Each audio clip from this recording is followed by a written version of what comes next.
میری اہلیہ نے مجھے ڈرتے ڈرتے آواز دی۔ ہاں بولو۔ میں نے اپنے آنسوؤں کو ضبط کرتے اور اپنی بے بسی پر قابو پاتے ہوئے کہا، 2 دن سے گھر میں کچھ نہیں ہے، سحری میں کچھ نہ بھی ہو، لیکن افطار میں کم از کم اتنا کھانا تو ہو کہ ہمارا نہیں کم از کم بچوں کا ہی پیٹ بھر جائے۔ یہ سن کر میں نے کرسی پر سر ٹکا لیا اور چھت پر گھومتے پنکھے کو دیکھتے ہوئے سوچنے لگا کہ گردش زمانہ کہاں سے کہاں لے آئی۔ سوتے ہوئے بچوں کو دیکھا جو بھوک سے بہر سو رہے تھے تو اپنی بے بسی پر میری آنکھوں سے آنسو نکلنے لگے۔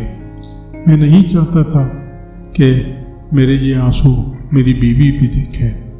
ابھی میں اسی سوچ میں تھا کہ دروازے پر کسی نے دستخط دی۔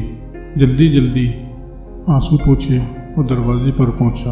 السلام علیکم ورحمۃ اللہ وبرکاتہ عبداللہ بھائی۔ وعلیکم السلام ورحمۃ اللہ شارق بھائی، میں نے کوئی دلی سے مسافہ کرتے ہوئے کہا۔ عبداللہ بھائی، وہ آج ہم نے راشن کے تھیلے تقسیم کرنے ہیں۔ آپ تو انجمن کے سابق ناظم بھی ہیں، ہم چاہتے ہیں کہ آپ کے ہاتھوں سے ہی یہ تھیلے تقسیم ہوں۔ پروگرام کب اور کہاں ہے؟ میں نے پوچھا۔ شارق بھائی نے پروگرام کی تفصیل مجھے بتائی۔ ہاں بالکل، میں انشاءاللہ حاضر ہو جاؤں گا۔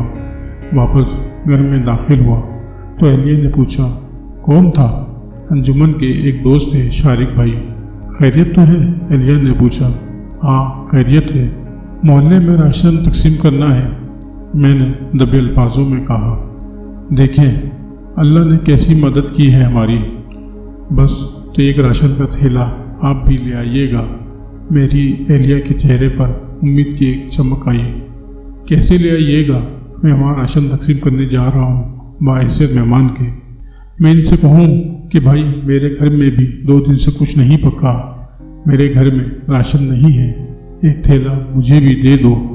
میری چڑچڑاہٹ نمایاں تھی۔ میری اہلیہ میری سفید پوشی کی طبیعت سے اچھی طرح واقف تھی۔ کہنے لگی، اچھا تو آپ یوں کہہ دیجئے گا نا کہ ایک تھیلا ہمیں بھی دے دو، ہمیں کسی کو دینا ہے۔ یعنی جھوٹ بولوں، کسی کے نام سے لوں اور خود کھا جاؤں؟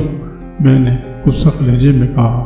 شام میں اپنا بہترین سوٹ نکالا، واسکٹ پہنی اور پروگرام میں جانے کے لیے گھر سے نکلنے لگا تو اہلیہ کی آنکھوں کے آنسو مجھ سے فریاد کر رہے تھے۔ میں انہیں نظر انداز کر کے گھر سے نکل گیا۔ حالانکہ سچ تو یہ ہے میری اپنی کیفیت بھی یہی تھی۔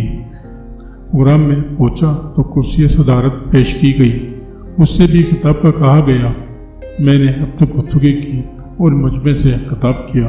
خطاب مختصراً کچھ یوں تھا، اللہ کے نبی صلی اللہ علیہ وآلہ وسلم نے فرمایا، کھانا کھلاؤ اور سلام عام کرو اور اپنے رشتہ داروں سے رشتہ جوڑو، اور اس وقت نماز پڑھو جب لوگ آرام سے سو رہے ہوں، تو تم سلامتی سے جنت میں داخل ہو جاؤ گے۔ میں مبارکباد پیش کرتا ہوں انجمن کے ساتھیوں کو کہ انہوں نے اتنا زبردست کام کیا۔ نہ جانے کتنے بے روزگار، مفلوق الحال اور غربت کے ستائے ہوئے لوگوں جن کے گھر میں راشن نہیں، چند دن کی آسودگی ضرور نصیب ہو جائے گی۔ اس کے بعد شارق بھائی نے مجھ سے کہا، عبداللہ بھائی آئیے اور راشن تقسیم کیجیے۔ یہ وقت مجھ پر بہت سخت تھا۔ میں جب بھی تھیلا دیتا میرا دل چاہتا کہ کہوں کہ بھائیو ایک تھیلا مجھے بھی دے دو، ایک تھیلا میرے لیے بھی رکھ دو۔ میرے گھر میں بھی بچوں نے 2 دن سے کچھ نہیں کھایا، میں اور میری بیوی بھی بغیر سحر و افطار کے روزہ رکھ رہے ہیں، مگر میری سفید پوشی مجھے اجازت نہیں دیتی تھی کہ میں یہ کہہ سکوں۔ پروگرام کے بعد میں خالی ہاتھ بوجھل قدموں سے اپنے گھر کی طرف روانہ ہو گیا۔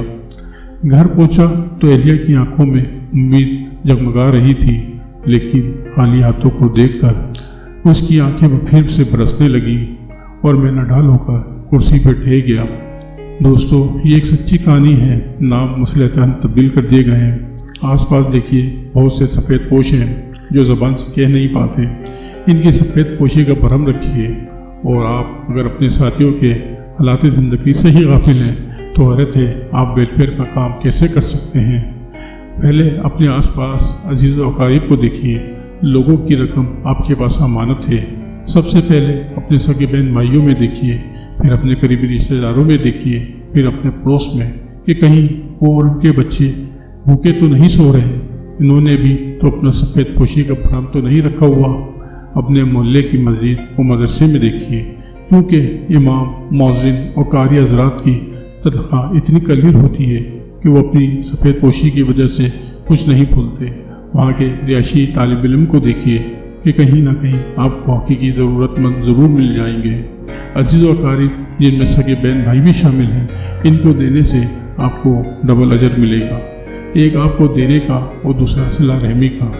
کیوں نہ ہم ایک کام کر کے ڈبل اجرت لیں؟ مسجد و مدرسے میں دینے سے جب تک وہ امام، مؤذن اور طالب علم جب تک پڑھاتے وہ پڑھتے رہیں گے، آپ کو اس کا اجر ملتا رہے گا۔ طالب علم کو آگے چل کر استاد بھی بننا ہے، پھر اس کے شاگرد بھی ہوں گے، تو سوچیے یہ سلسلہ کہاں تک جائے گا۔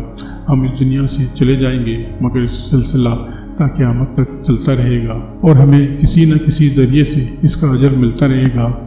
پھٹے پرانے کپڑوں میں دولت مند فقیروں کو دھونے سے پہلے سفید سوٹ اور بلیک واسٹ میں آنے والے سفید پوش کو بھی دیکھ لیجیے۔ آئیے عہد کریں، آئندہ کبھی بھی ان پیشہ ور بھکاریوں کے بجائے سفید پوش لوگوں کی مدد کریں گے اور ان کی سفید پوشی کا بھرم رکھیں گے۔ جزاک اللہ خیرکم، اللہ میرا اور ہم سب کا حامی و ناصر ہو۔